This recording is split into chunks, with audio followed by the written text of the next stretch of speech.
There's a question that we rarely ask ourselves out loud, but that somehow lives inside us from a very early age. It is a question that appears when we look in the mirror and do not fully recognize the person looking back at us. A question that arises in those moments when we neglect self-care because we feel that there is no time, that it does not matter as much, other more urgent things. The question is this: am I treating myself with the same love and attention that I give to others?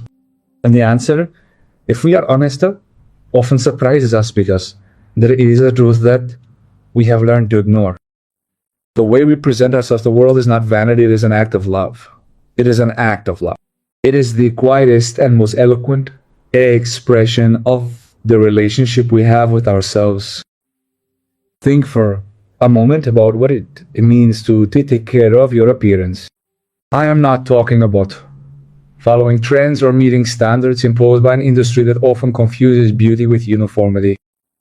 I am talking about something much deeper and more intimate. I'm talking about that moment when you decide to take time for yourself, when you look at yourself carefully, when you take care of your body, your clothes, your presence, not to impress anyone, but because you recognize that you deserve that care. That seemingly small gesture contains a powerful statement: I care about myself. And that statement, when we truly make it, changes the way we live, the way we relate to each other, and the way we face each new day. Over the years, I've had the opportunity to talk to many people who were going through moments of profound transformation in their lives. And there's something I've observed repeatedly. Something that at first may seem superficial, but which actually touches on a very deep truth. When people begin to recover from a crisis, when they start to rebuild themselves after a loss, when they to make a profound change in their existence, one of the first things change is the relationship with their own appearance. They start to wake up with more care. They start paying attention to how they dress again. And they recover small rituals of grooming and presence that they had abandoned. And this change is not a consequence of inner well-being, it is of the beginning of it. Let me share with you a reflection that I believe changes the perspective from which we usually see this topic. There is a widespread idea that says that we must first feel good on the inside in order to then take care of ourselves on the outside. That self-love is something that happens internally and that eventually, if all goes well, it manifests itself on the outside. But experience and also the science of human behavior teach us something different. The body and mind do not work in a single direction. They influence each other. The gestures we make with our bodies affect our minds. The actions we take towards ourselves shape the image we have of who we are. When you care for your appearance, you don't do it because you love yourself. You do it as an act of love, as a starting point, as a decision that says, I'm starting here. And from that starting point, something inside you begins to change. There is a story that I remember very clearly. I met a person who had been immersed in deep sadness for almost 2 years after a very painful breakup. During that time, she has ceased to care for herself. She stopped grooming herself, ignored her clothes, avoided mirrors, went out as little as possible, telling me there was no point in self-care while feeling so bad inside. One day, almost without intending to, she decided to return to a small routine that she had had before.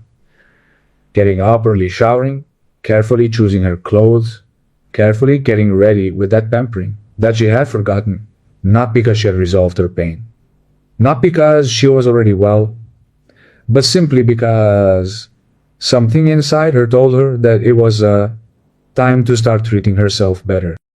And that person confessed to me that this small decision was the first real step in her recovery.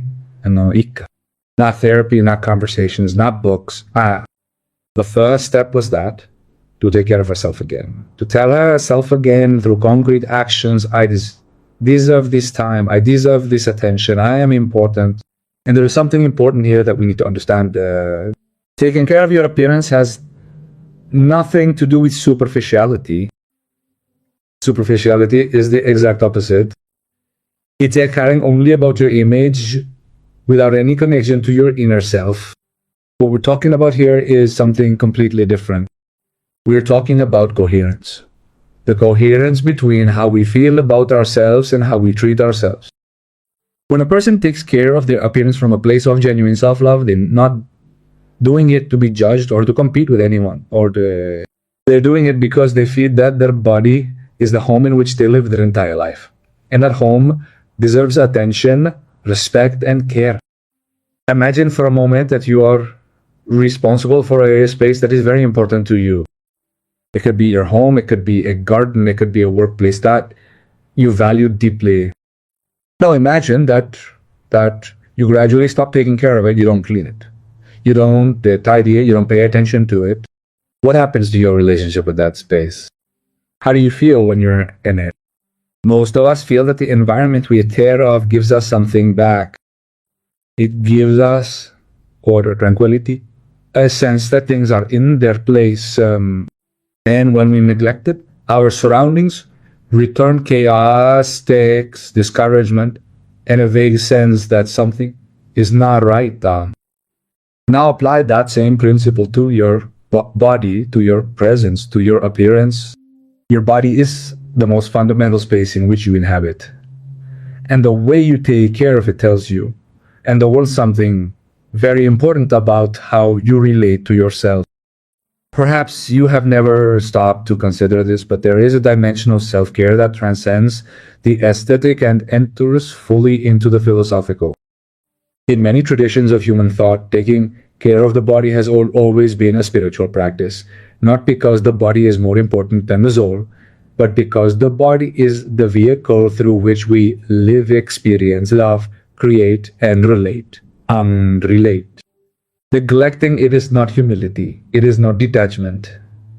It is often a way of abandoning oneself, and this abandonment has consequences that go far beyond the physical. It manifests in energy, in self-confidence, in the way we present ourselves to opportunities and to the people around us. Now, I want to talk to you about something that I have observed very frequently in the field of personal development, the confusion. The confusion, austerity, and neglect.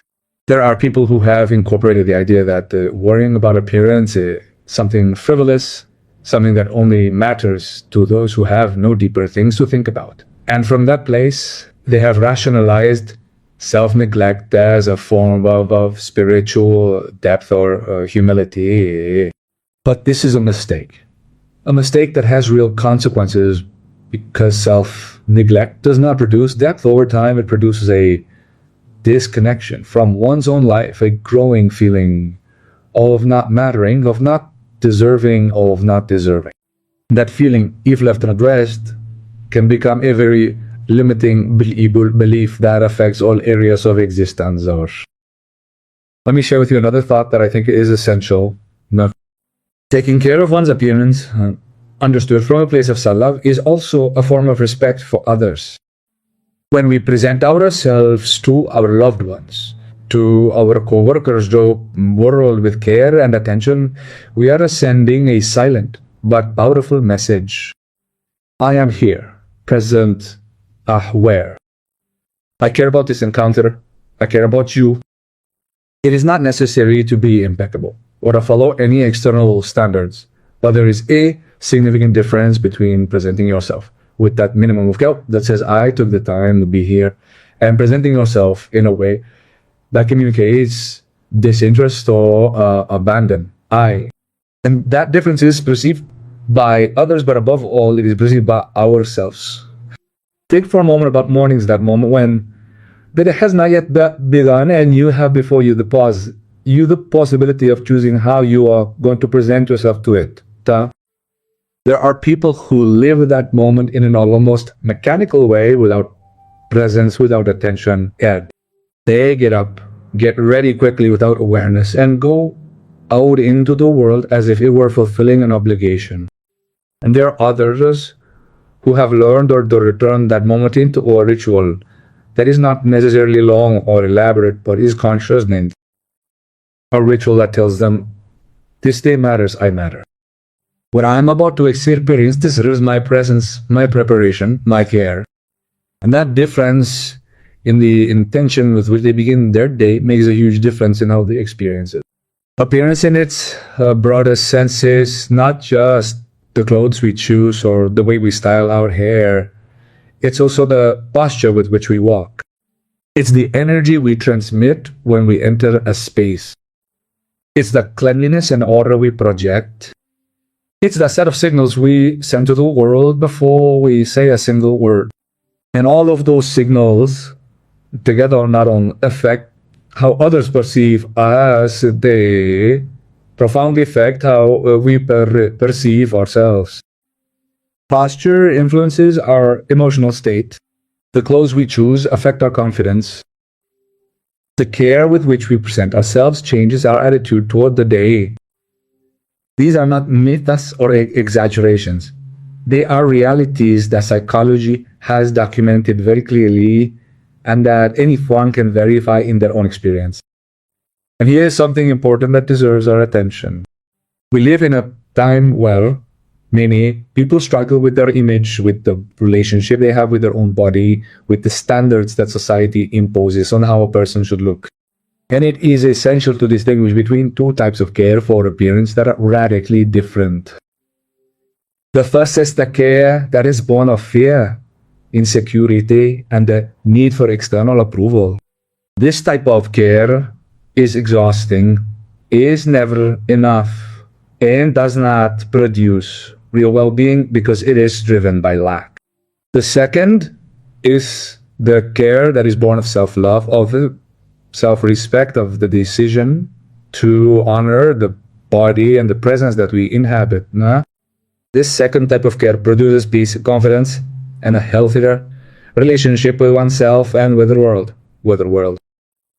Many of us have experienced both. We have known the anguish of worrying about our appearance because we fear judgment from others. And we have also known, perhaps in more serene moments, the satisfaction of taking care of ourselves simply because we love ourselves. The difference between the two experiences is not in what we do, but in the place from which we do it. And that difference changes everything. Because when you care for yourself out of love, there is no pressure and anxiety. There is a presence. There is gratitude. There's a sense that you're honoring something valuable.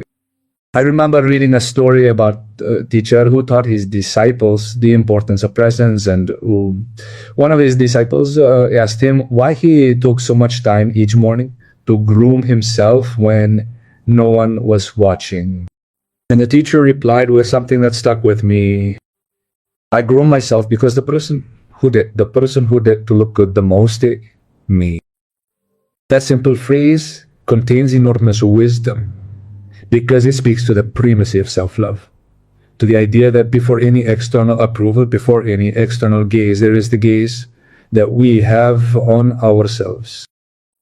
And that gaze deserves to be kind, caring, generous. Maybe you've never stopped to consider this, but the relationship you have with your appearance is a very faithful mirror of the relationship you have with yours, not in absolute terms, because each person has their own context, their own circumstances.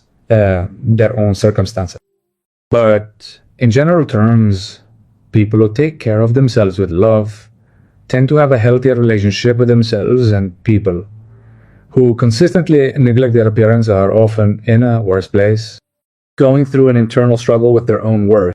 Not always, not as a rigid rule, but rather as a trend that is worth observing in oneself with honesty and without judgment and doubt. And this is why I want to make an important invitation. It is not about comparing yourself to anyone. It is not about reaching any external ideal.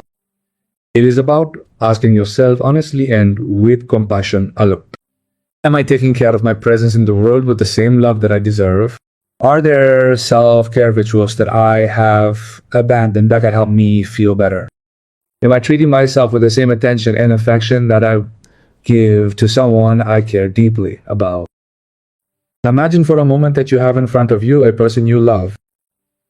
It could be someone in your family, it could be a very dear friend, it could be someone you deeply admire. And this person is going through a difficult time, neglected, forgetful of themselves, how would you treat her? What would you say?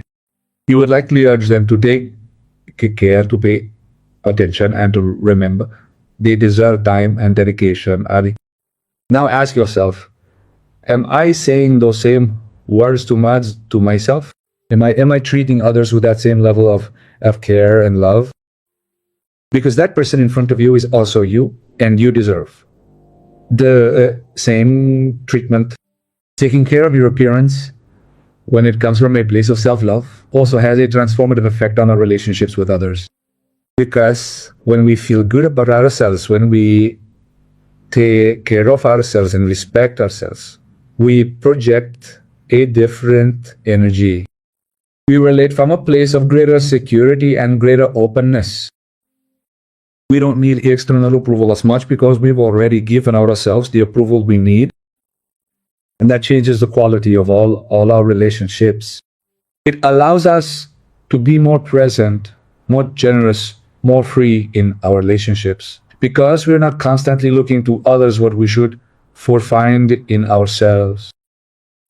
There's another aspect of this topic that I find deeply significant and that's rarely mentioned.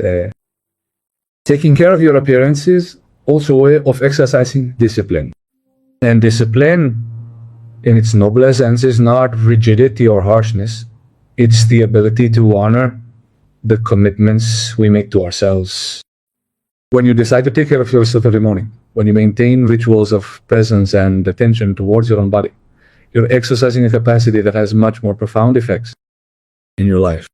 You are learning to fulfill yourself, and that capacity developed in small things is transferred to big projects, big goals, and big commitments in your life.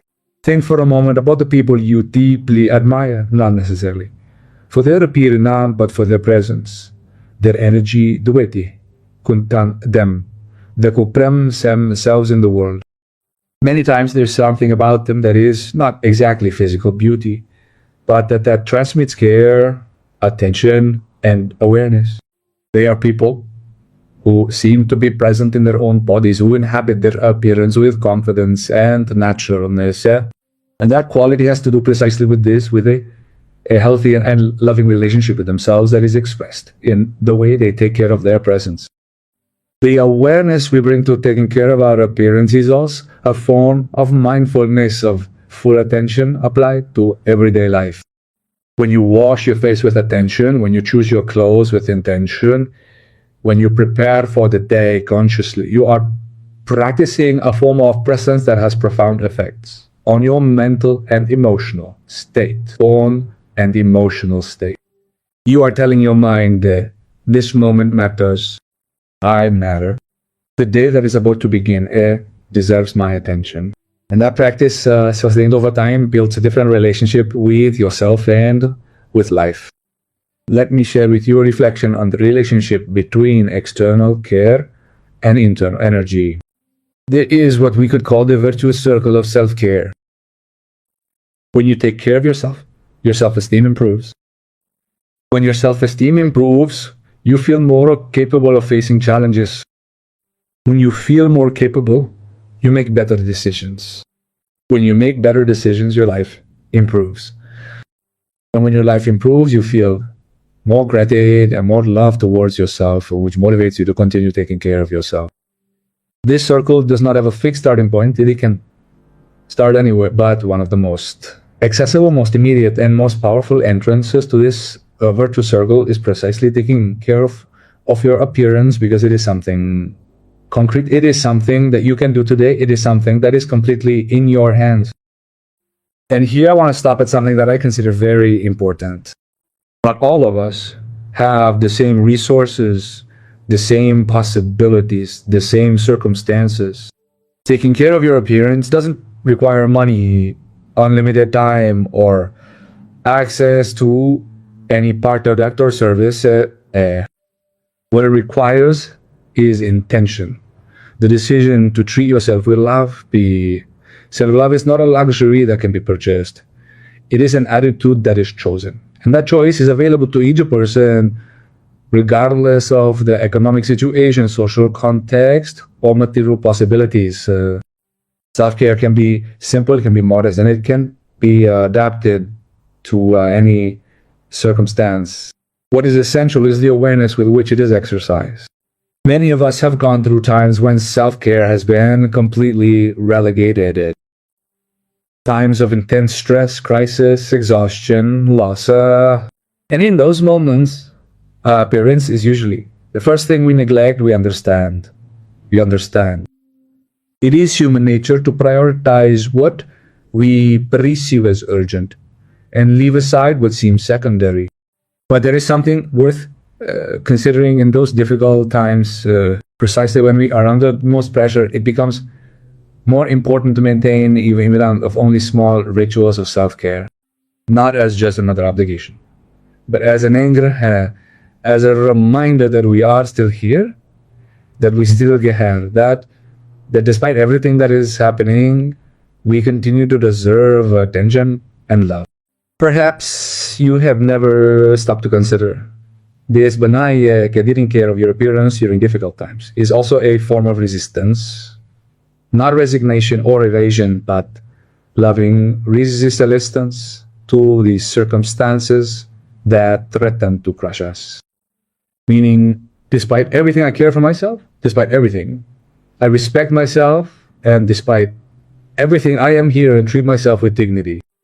And this attitude, maintained during difficult times, has a transformative capacity that goes far beyond what we could imagine. I want to talk to you now about something that has to do with identity. We are beings in permanent construction. Identity is not something fixed that we have since we are born, and that remains the same throughout our lives. Identity is built, modified, and expanded with each experience, with each decision, with each practice sustained over time. And the way we present ourselves to the world is part of that construction. When you decide to change something about the way you take care of yourself, you are also changing something about the image you have of yourself. You are sending yourself a message. I am someone who takes care of themselves. I am someone who respects themselves. I am someone who deserves attention. And those messages, repeated over time through concrete actions, shape identity in a much deeper way than any mental affirmation. And here we arrive at a central point of this reflection. Appearance understood from a perspective of self-love is not superficiality, it is integration. It is the integration of body, mind, and spirit in an act of conscious presence before life. When you take care of your appearance with love, you are saying, I am a whole being, not just a mind floating in space, but a living, feeling, relating body that deserves care in all its dimensions. That integration is one of the foundations of authentic well-being.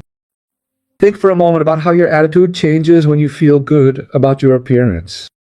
Not necessarily because you are meeting some external standard, but because you feel that you have taken care of yourself, that you have dedicated time and attention to your presence. How do you walk? How do you communicate? How do you face the challenges of your day? Most people recognize that when they take care of themselves, they feel more confident, more capable, more present.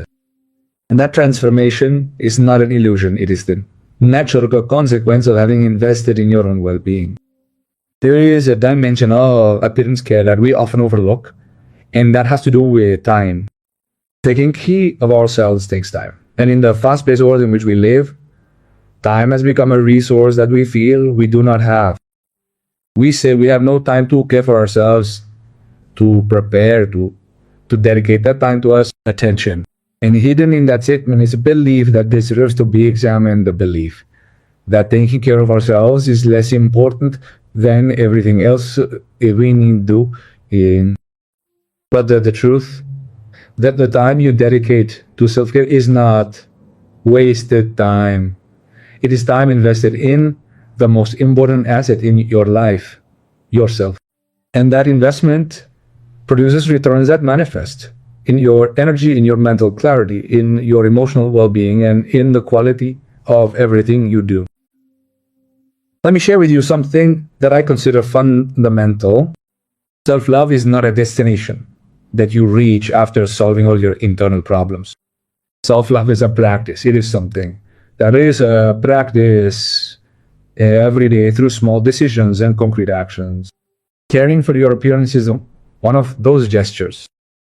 Every time you decide to take that time for yourself, every time you, with intention, what you are going to wear, every time you take care of your body with attention and respect, you are practicing self-love.